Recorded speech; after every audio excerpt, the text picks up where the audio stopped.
என் மாப்பிள்ளையோட தான் நான் இருக்கணும். வந்துடுறேன். வரணும் வா. இவருக்கெல்லாம் சொந்த புத்தியும் கிடையாது, சொல் புத்தியும் கிடையாது. பட்டுதான் திருந்தனோட இருந்தா நாம என்ன பண்ண முடியும்? இவரு எதுக்கு இப்ப வந்திருக்காரா?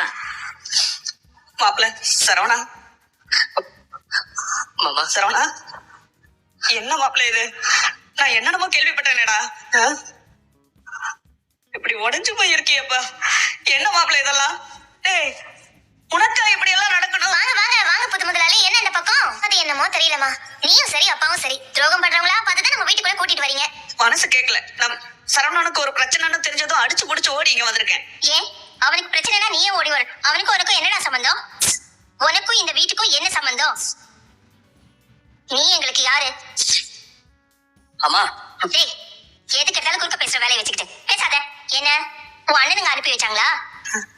இங்க என்ன நடக்குது? எல்லாரும் இருக்கோமா செத்து போயிட்டுமான்னு உழவு பார்க்க சொல்லிருக்காங்களா? அக்கா இல்லக்கா, யாரும் எதுவும் சொல்லல. நானாதான் கிளம்பி இங்க வந்திருக்கேன். நம்ம சரவணனுக்கு ஏன் இப்படி எல்லாம்? அவன் கதையை நாங்க பாத்துக்கிறோம், நீ வெளியே போ. அண்ணே, ஏய் ஏடா போயிட்டு வர? அது அது ஆயத்தோட சொல்ற. அது வந்து அக்கா வீட்டுக்குண்ணே.